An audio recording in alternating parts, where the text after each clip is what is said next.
नमस्कार दोस्तों, आज की तारीख है 5 अक्टूबर 2025, दिन रविवार और आज की हिंदी तिथि है आश्विन माह के शुक्ल पक्ष की त्रयोदशी। तो दोस्तों, सबसे पहले तो आज के दिन का इतिहास जान लेते हैं।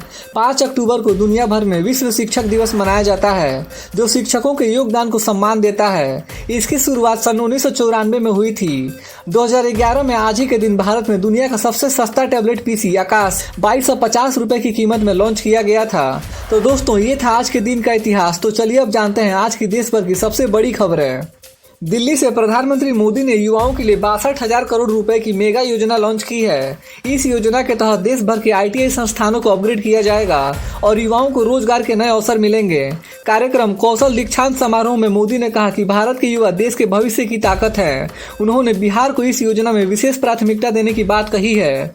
मोदी ने कहा कि कौशल और नवाचार ही 2047 तक भारत को विकसित राष्ट्र बनाएंगे।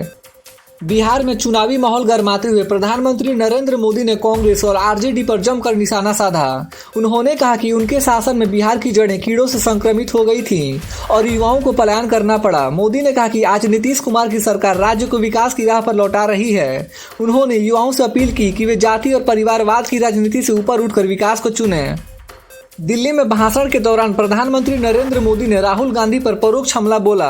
उन्होंने कहा कि कुछ लोग जननायक बनने की कोशिश में महान नेताओं की विरासत चुराने में लगे हैं।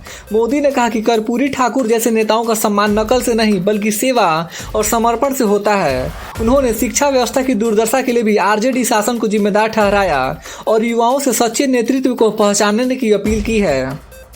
प्रधानमंत्री नरेंद्र मोदी ने अमेरिकी राष्ट्रपति ट्रंप की गाजा शांति योजना का स्वागत किया है।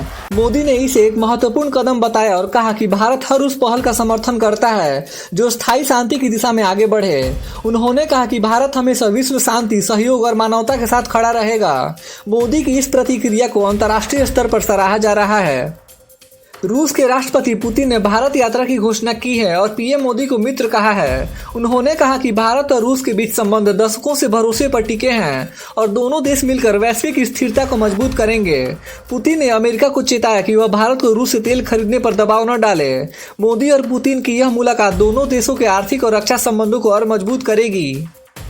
प्रधानमंत्री मोदी ने बिहार के युवाओं के लिए नई सहायता योजना की घोषणा की है। इसके तहत राज्य के 5 लाख स्नातक युवाओं को हर महीने 1,000 रुपए की आर्थिक मदद दी जाएगी। मोदी ने कहा कि यह योजना युवाओं को आत्मनिर्भर बनाने की दिशा में बड़ा कदम है।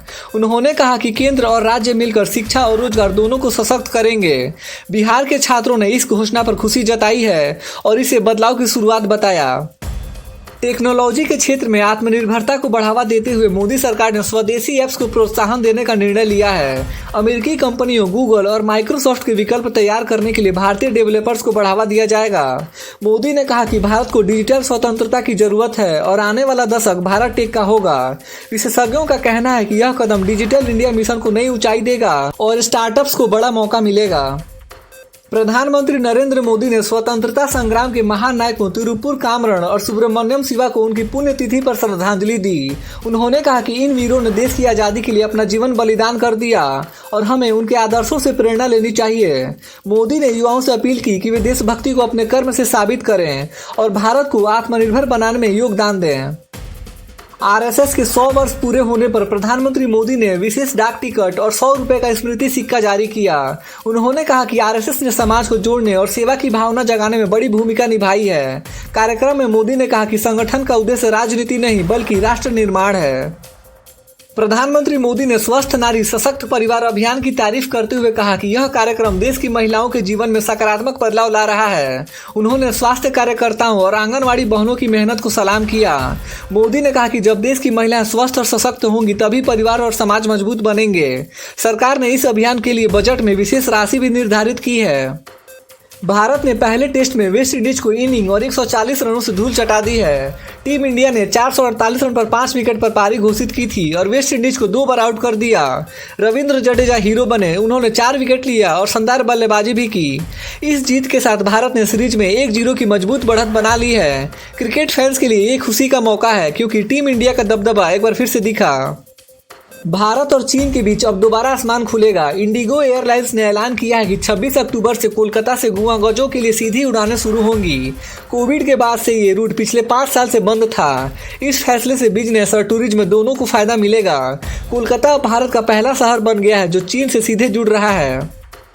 बीसीसीआई ने ऑस्ट्रेलिया सीरीज के लिए नई टीम का ऐलान कर दिया है। अब वनडे टीम की कमान शुभमन गिल के हाथों में होगी, जबकि श्रेयस अय्यर उप कप्तान बने हैं। टी20 की कप्तानी सूर्य कुमार यादव संभालेंगे। रोहित शर्मा को कप्तानी से हटाना एक बड़ा फैसला माना जा रहा है। क्रिकेट फैंस अब गिल की कप्तानी पर नजरें गड़ाए हुए हैं। प्रधानमंत्री नरेंद्र मोदी ने युवाओं के लिए बड़ा तोहफा दिया है। उन्होंने पीएम सेतु स्कीम लॉन्च की है, जिसका मकसद युवाओं को नई तकनीक और ग्लोबल स्किल से जोड़ना है। इस योजना से सरकार 62,000 करोड़ रुपए लगाएगी ताकि आईटीआई और स्किल इंस्टीट्यूट्स को मजबूत किया जा सके। मोदी ने कहा, युवा ही भारत का भविष्य है। प्रधानमंत्री नरेंद्र मोदी ने अपने नए बयान में कहा कि भारत दुनिया में न्यायपूर्ण और स्थायी शांति का समर्थन करता रहेगा। उन्होंने कहा कि भारत हमेशा कूटनीति और संवाद के रास्ते से विवादों को सुलझाने में विश्वास रखता है। यह बयान भारत की वैश्विक भूमिका और संतुलित विदेश नीति को एक बार फिर मजबूत करता है। रूस के राष्ट्रपति पुतिन ने कहा कि वे जल्द ही भारत की यात्रा करेंगे और अपने मित्र नरेंद्र मोदी से मिलना चाहते हैं। उन्होंने कहा कि भारत को किसी के दबाव में नहीं आना चाहिए और अपनी स्वतंत्र विदेश नीति बनाए रखनी चाहिए। यह बयान रूस भारत की दोस्ती को और मजबूत करता है। मध्य प्रदेश में 9 बच्चों की रहस्यमयी मौत के बाद केंद्र सरकार हरकत में आ गई है। शक है कि एक कोल्ड्रिफ्ट नाम की खांसी की दवाई में जहरीला केमिकल मिला था। अब हेल्थ डिपार्टमेंट ने इसकी जांच शुरू कर दी है। शुरुआती रिपोर्ट में इसमें खतरनाक डीईजी के अंश पाए गए हैं। अगर यह सच निकला तो कंपनी पर बड़ी कार्रवाई तय है। अमेरिका के राष्ट्रपति डोनाल्ड ट्रंप ने इजराइल से कहा कि वो गाजा पर बमबारी तुरंत बंद करे। ट्रंप की शांति योजना के कुछ हिस्सों को हमास ने भी मंजूरी दे दी है। बताया जा रहा है कि हमास सभी बंधकों की रिहाई के लिए तैयार है। अब ट्रंप खुद इस शांति वार्ता की अगुवाई करना चाहते हैं। दुनिया की नजर अब इस ऐतिहासिक कदम पर टिकी है कि क्या ट्रंप वाकई मध्य पूर्व में शांति ला पाएंगे। तो दोस्तों, आज के लिए बस इतना ही था। देश भर के छोटे बड़े अपडेट्स और हर दिन के मुख्य समाचार देखने के लिए हमारे YouTube न्यूज चैनल इंडियन जनता न्यूज को सब्सक्राइब जरूर करें। मिलते हैं अगले वीडियो में, तब तक के लिए बाय बाय, टेक केयर, जय हिंद।